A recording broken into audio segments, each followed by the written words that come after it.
वह घर से निकली और बेपता हो गई। केवल 62 साल बाद ही पता चल सका कि उसके साथ क्या हुआ था। एक युवा महिला ने अपना घर छोड़ दिया और तब से उसका पता नहीं चला। खोज अभियान अभूतपूर्व पैमाने पर फैल गया और देश के इतिहास में सबसे बड़ा बन गया। जांच के दौरान जांचकर्ताओं को कई अप्रत्याशित और परेशान करने वाली खोजें मिलीं, जिनमें से प्रत्येक ने रहस्य को और भी जटिल बना दिया। साल बीत गए, जांचकर्ताओं की पीढ़ियां बदल गईं, लेकिन मामला अनसुलझा रहा। यह अपराध विज्ञान में एक किंवदंती बन गया, एक अनसुलझे रहस्य का प्रतीक। और अब 62 साल की लगातार खोज और जांच के बाद जांचकर्ताओं ने आखिरकार रहस्य का पर्दा उठाने और यह पता लगाने में सफलता पाई कि उस दुर्भाग्यपूर्ण दिन लापता महिला के साथ वास्तव में क्या हुआ था। कैंडी रोजर्स का जन्म 18 जुलाई 1949 को स्पोकेन, वॉशिंगटन में हुआ था। उसका जन्म परिवार के लिए एकमात्र था, लेकिन शीघ्र ही उसके माता पिता का तलाक हो गया। तलाक के बावजूद कैंडी के पिता पास ही रहते थे, जिससे उन्हें अक्सर मिलने का मौका मिलता था। कैंडी खुशी और ऊर्जा से भरी हुई बड़ी हुई। उसे दोस्तों के साथ बाहर समय बिताना, प्रकृति का आनंद लेना और अपने प्यारे कुत्ते के साथ खेलना पसंद था। कैंडी विशेष रूप से कैंप फायर गर्ल्स संगठन में शामिल होने का सपना देखती थी। यह उस समय एक लोकप्रिय संघ था, स्काउट्स के समान, लेकिन लड़कियों के लिए निर्धारित। प्रतिभागियों ने उपयोगी कौशल सीखे, हाइकिंग की और एक साथ खुशी का समय बिताया। 1959 में जब कैंडी 9 साल की हुई, उसका सपना आखिरकार पूरा हुआ। वह इस संगठन की सदस्य बन गई। प्रतिभागियों के कार्यों में से एक कैंडी का वितरण था। प्रबंधन ने उन्हें नियमित रूप से मिठाई के डिब्बे दिए, जिन्हें लड़कियों को आसपास के घरों के निवासियों को पेश करना था। शुक्रवार 6 मार्च को कैंडी को स्कूल के बाद ऐसा करना था। स्कूल के बाद वह घर आई, दोपहर का भोजन किया, कुत्ते के साथ खेली और फिर शाम 4 बजे के करीब लगभग 8 डिब्बे कैंडी लेकर बाहर चली गई।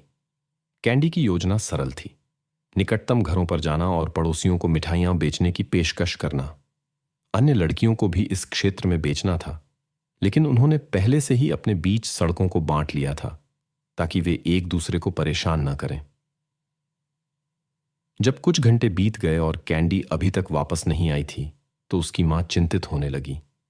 कैंडी को शाम 6 बजे तक घर आना था, लेकिन इस बार वह देर कर रही थी। ये देखते हुए कि बाहर पहले से ही अंधेरा हो रहा था, चिंतित मां ने अपनी बेटी की तलाश करने का फैसला किया। कैंडी जैसे धरती निगल गई थी। दादा ने पूरे पड़ोस की तलाशी ली, लेकिन उनकी पोती कहीं नहीं दिखी। धीरे धीरे परिवार के दोस्त और पड़ोसी मदद करने के लिए खोज में शामिल हो गए। हालांकि सभी प्रयासों के बावजूद कोई सुराग नहीं मिल सका। अंत में कैंडी की मां ने कानून प्रवर्तन एजेंसियों से संपर्क करने का फैसला किया। इस समय तक अंधेरा हो चुका था और कैंडी के भाग्य के बारे में चिंता बढ़ रही थी। कानून प्रवर्तन अधिकारी तुरंत खोज में शामिल हो गए और स्थानीय निवासियों से पूछताछ शुरू कर दी। यह पता चला कि कैंडी ने केवल 1 बॉक्स मिठाई बेची थी। इससे संकेत मिला कि घर छोड़ने के तुरंत बाद कुछ हो सकता था। हालांकि एक निवासी ने दावा किया कि उसने शाम 6:30 बजे के करीब एक साइड स्ट्रीट में कैंडी को देखा था। यह अजीब लगा, क्योंकि उस समय कैंडी की मां पहले से ही अपनी बेटी की तलाश कर रही थी। दादा ने भी एक दिलचस्प अवलोकन साझा किया। जब वह उसी सड़क पर अपनी पोती की तलाश कर रहे थे जिसके बारे में गवाह ने बात की थी, तो वह लगभग एक कार से टकरा गए थे जो तेज गति से गुजर रही थी। चालक यहां तक कि फुटपाथ पर भी चढ़ गया था। दादा नंबर प्लेट नहीं पहचान सके, लेकिन उन्हें याद था कि यह 1953 का हरा फोर्ड था। जांचकर्ताओं ने इस वाहन के लिए एक खोज जारी की, लेकिन उसे खोज नहीं सके। 1 घंटे बाद रात 9 बजे के करीब उन्होंने कई मिठाई के डिब्बे खोजे जो एक पुल के पास सड़क किनारे बिखरे पड़े थे। यह स्पष्ट था कि बॉक्स कैंडी के थे और यह खोज केवल सामान्य चिंता को बढ़ा दी। कानून प्रवर्तन अधिकारियों ने अपनी खोज इस क्षेत्र पर केंद्रित की और नदी के दोनों किनारों के साथ साथ दोनों तरफ के एक छोटे से जंगल वाले क्षेत्र की छानबीन करना शुरू कर दिया। खोज पूरी रात चली, लेकिन निष्फल रही। सुबह कैंडी के गायब होने की खबरें स्थानीय अखबारों में दिखाई दीं और जल्द ही पूरे राज्य के मीडिया ने घटना की रिपोर्ट की। 1959 में अपने घर के पास किसी व्यक्ति का अचानक गायब होना एक असाधारण घटना थी जो बहुत कम होती थी। शहर के निवासी कई वर्षों से ऐसी घटनाओं का सामना नहीं कर रहे थे, इसलिए यह घटना पूरी आबादी में गहरी चिंता का कारण बनी। पहली किरणों के साथ कानून प्रवर्तन अधिकारियों ने अपने खोज अभियान को मजबूत किया और अतिरिक्त बल जुटाए। खोज में घुड़सवार गश्ती दल, ऑफ रोड वाहनों वाले समूह और यहां तक कि सेना भी शामिल थी, जो हेलीकॉप्टर द्वारा हवाई निगरानी कर रही थी। स्पोकेन और आसपास के क्षेत्रों से बड़ी संख्या में स्वयंसेवक भी खोज अभियान में शामिल हुए। कुल मिलाकर 1000 से अधिक लोगों ने खोज में भाग लिया, जिसने इस अभियान को देश के इतिहास में सबसे बड़ा बना दिया। खोज क्षेत्र में लड़की के घर के चारों ओर 18 किलोमीटर का दायरा शामिल था, लेकिन उसके निशान नहीं मिल सके। उसी दिन एक और दुखद घटना हुई। एक खोज हेलीकॉप्टर बिजली की लाइनों से टकरा गया और दुर्घटनाग्रस्त हो गया। इस दुर्घटना के 5 में से 3 चालक दल के सदस्यों के लिए दुखद परिणाम हुए। परिणामों की कमी के बावजूद खोज अभियान कई दिनों तक जारी रहा।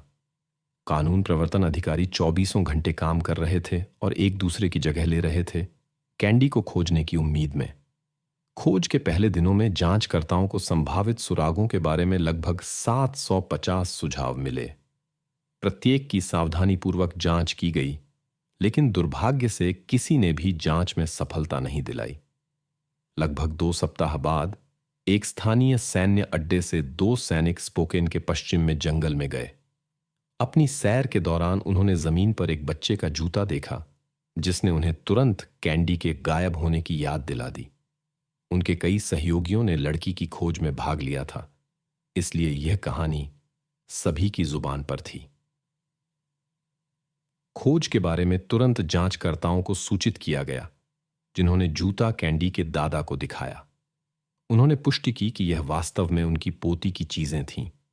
इसके बाद जंगल में व्यापक खोज अभियान शुरू किया गया। जल्द ही अधिकारियों में से एक ने झाड़ियों में कैंडी को खोज लिया, जो चीड़ की शाखाओं से ढकी हुई थी। विशेषज्ञों ने पाया कि लड़की सांस नहीं ले रही थी।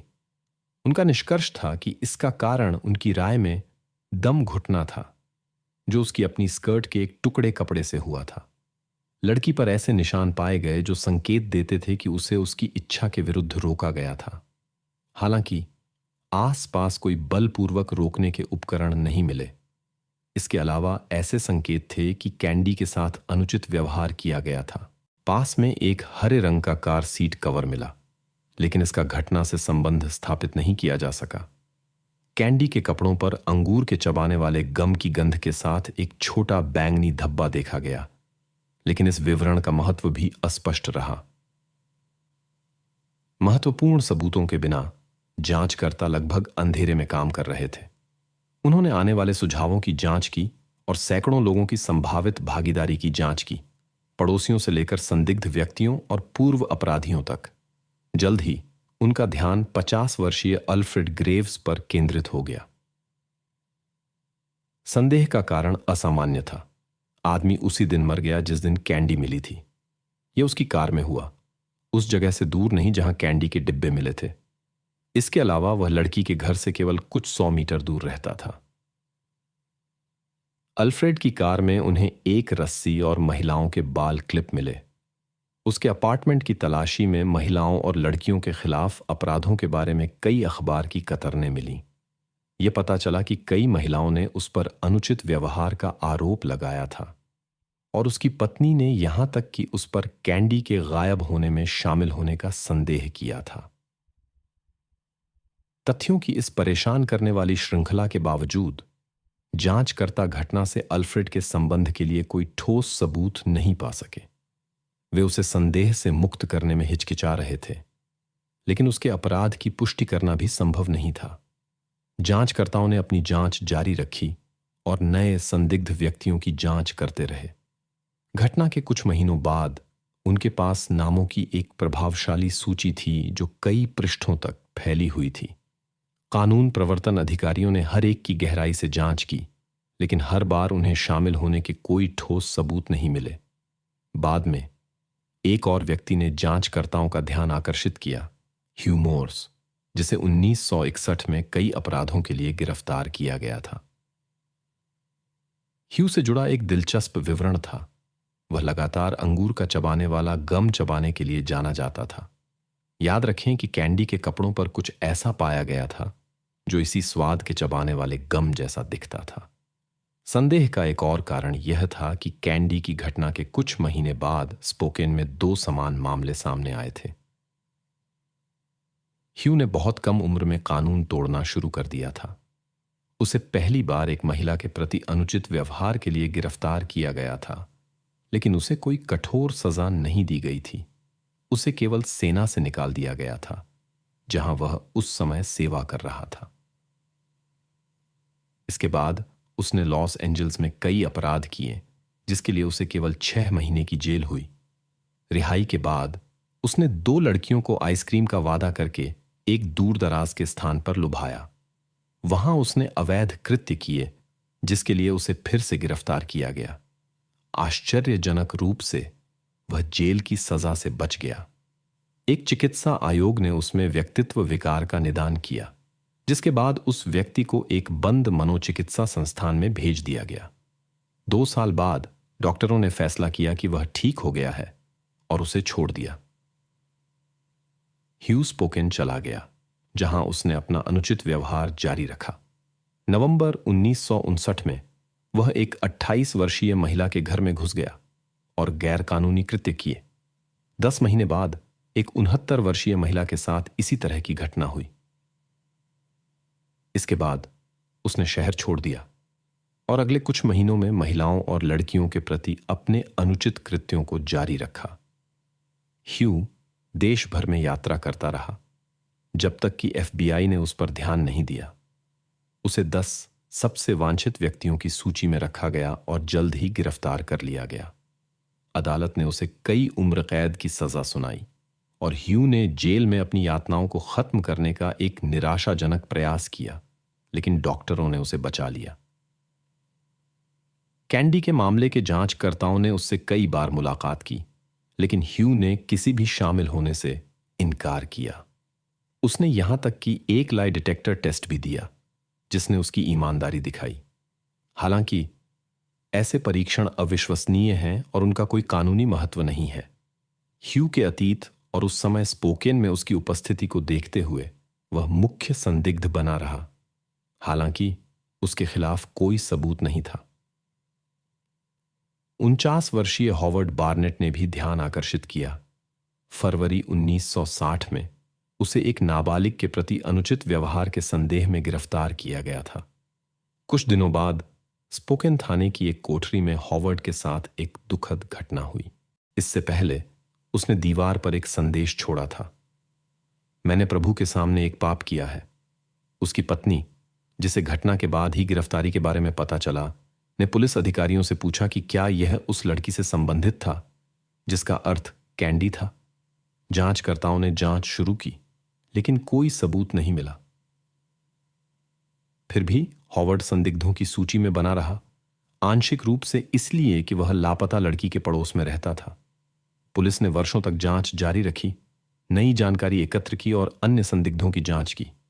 एक दिन एक महिला ने संपर्क किया, जिसने दावा किया कि उसने कैंडी के गायब होने के दिन एक हरी कार देखी थी जो लड़की का पीछा कर रही थी। जांचकर्ताओं ने इस वाहन की गहन खोज की, लेकिन बिना किसी सफलता के। आने वाले वर्षों में यह मामला बार बार कानून प्रवर्तन एजेंसियों के ध्यान में आता रहा, लेकिन हर बार जांच गतिरोध में पहुंच जाती थी। दिलचस्प बात यह है कि जांचकर्ताओं को न केवल नए सुराग खोजने पड़े, बल्कि झूठे इकबालनामों को भी स्पष्ट करना पड़ा। पूरी जांच के दौरान 13 लोगों ने कैंडी के गायब होने में शामिल होने का दावा किया, लेकिन हर मामले में पुलिस ने निष्कर्ष निकाला कि ये लोग उन्हें गुमराह कर रहे थे। उनमें से कोई भी ऐसी जानकारी नहीं दे सका जो केवल वास्तविक अपराधी को ज्ञात होती, और वे अधिकतम समाचार पत्र के लेखों से तथ्यों को दोहराते थे। आश्चर्यजनक रूप से यह घटना कई उच्च प्रोफाइल मामलों के लिए विशिष्ट है। लोग पुलिस के पास आते हैं और उन अपराधों की जिम्मेदारी लेते हैं जो उन्होंने नहीं किए हैं। जांच के दौरान पुलिस विभाग में कई जांचकर्ता बदले गए और हर एक को उम्मीद थी कि वही इस पहेली को सुलझा लेगा। कैंडी का मामला न केवल उनके शहर में बल्कि पूरे राज्य में सबसे अधिक चर्चित और रहस्यमय मामलों में से एक बन गया। इस घटना ने कई लोगों के जीवन को प्रभावित किया। इस घटना से पहले माता पिता को अपने बच्चों को अकेले खेलने देने में कोई संकोच नहीं था, लेकिन घटना के बाद कई लोगों ने सुरक्षा के प्रति अपने दृष्टिकोण पर पुनर्विचार किया। 2000 के दशक की शुरुआत में जांच फिर से शुरू की गई और एक नए जांचकर्ता ने आधुनिक तकनीकों का उपयोग करने का फैसला किया। सौभाग्य से 1959 में पुलिस अधिकारियों ने सभी सबूतों को सही तरीके से एकत्र और संरक्षित किया था, इसलिए विशेषज्ञ कैंडी के कपड़ों पर एक पुरुष के निशान खोज सके। लंबे समय तक संग्रहण के कारण विश्लेषण बेहद कठिन था। फिर भी मेहनती काम के बाद विशेषज्ञ एक डीएनए प्रोफाइल बनाने में सफल रहे, जिसे तुरंत एफबीआई डेटाबेस में डाल दिया गया। दुर्भाग्य से कोई मिलान नहीं मिला। जांचकर्ताओं ने प्रोफाइल की तुलना कई संदिग्धों के नमूनों से भी की, लेकिन वे यहां भी असफल रहे। उनमें से कोई भी कैंडी के गायब होने में शामिल नहीं था। इन सभी वर्षों में कई लोग मानते थे कि ह्यू मोर्स इस मामले में शामिल था, लेकिन जांच के परिणामों ने उसकी गैर भागीदारी दिखाई। नतीजतन जांच एक बार फिर गतिरोध में पहुंच गई। जांचकर्ताओं के पास कैंडी की घटना से संबंधित आनुवंशिक सामग्री थी, लेकिन वे लंबे समय तक मालिक की पहचान नहीं कर सके। स्थिति 2021 में बदल गई, जब मामला फिर से खोला गया। एक नए जांचकर्ता ने एक उन्नत डीएनए विश्लेषण विधि लागू करने का फैसला किया, आनुवंशिक वंशावली। इस तकनीक ने कई जटिल मामलों को सुलझाने में मदद की और जांचकर्ता को उम्मीद थी कि यह सबसे लंबी जांचों में से एक को समाप्त करने में मदद करेगी। उन्होंने कई विशेष प्रयोगशालाओं से संपर्क किया, लेकिन एक बाधा का सामना करना पड़ा। विधि को लागू करने के लिए मूल डीएनए नमूने की जांच करना आवश्यक था। विभिन्न प्रयोगशालाओं में इसे करने के प्रयास असफल रहे। विशेषज्ञों ने निष्कर्ष निकाला कि आवश्यक जानकारी निकालने के लिए नमूना बहुत क्षतिग्रस्त था। जांचकर्ता ने एक अंतिम प्रयास करने का फैसला किया और एक और प्रयोगशाला से संपर्क किया। उसके लिए अप्रत्याशित रूप से इसने एक सफलता की ओर अग्रसर किया। विशेषज्ञ अत्याधुनिक उपकरण का उपयोग करके नमूने की जांच करने और आवश्यक प्रोफाइल बनाने में सफल रहे। फिर उन्होंने डेटा को आनुवंशिक डेटाबेस में अपलोड किया और डीएनए के मालिक के दूर के रिश्तेदारों की खोज शुरू की। मेहनती काम में हजारों प्रोफाइल की जांच करने के बाद उन्होंने खोज को एक विशिष्ट परिवार तक सीमित कर दिया। आगे के विश्लेषण ने दिखाया कि नमूना सबसे अधिक संभावना 3 भाइयों में से एक का था। हालांकि एक कठिनाई पैदा हो गई। इस समय तक वे सभी दुर्भाग्य से हमारे बीच नहीं रहे थे। फिर भी शोधकर्ताओं और जांचकर्ताओं ने पता लगाया कि भाइयों में से एक की एक बेटी थी और उन्होंने तुरंत उससे संपर्क किया। महिला कैंडी की घटना में अपने पिता की संभावित संलिप्तता के संदेह से स्तब्ध थी। सदमे के बावजूद उसने जांच में मदद करने के लिए बिना हिचकिचाहट सहमति दे दी। बेटी का आनुवंशिक विश्लेषण कैंडी के कपड़ों पर पाए गए जैविक पदार्थ के साथ निकट संबंध दिखाता था। यह जानकारी जांच की कुंजी बन गई। नई जानकारी के साथ जांचकर्ताओं ने एक न्यायाधीश से जॉन हॉफ, महिला के पिता, की कब्र की जांच करने की अनुमति मांगी। घटना के 6 दशक बाद शामिल व्यक्ति की पहचान करने में सफलता मिली। जॉन का डीएनए विश्लेषण पहले पाए गए सबूतों से पूरी तरह मेल खाता था। दिलचस्प बात यह है कि कानून प्रवर्तन के पास इन सभी वर्षों में कई सिद्धांत थे, लेकिन जॉन हॉफ कभी भी संदिग्धों में नहीं था। उसके अतीत की जांच ने अन्य अवैध गतिविधियों में उसकी भागीदारी का खुलासा किया। कैंडी के गायब होने के समय वह 20 साल का था और उसके घर के पास रहता था। जॉन ने एक सैन्य अड्डे पर अपनी सेवा की, जो लापता कैंडी के मिलने की जगह के पास था। 2 साल बाद उसने एक महिला के खिलाफ अवैध कृत्य किए, जिसमें शारीरिक हिंसा का प्रयोग किया और उसकी स्वतंत्रता को सीमित किया। सौभाग्य से पीड़ित बच निकली। इस अपराध के लिए उस व्यक्ति को एक छोटी जेल की सजा दी गई।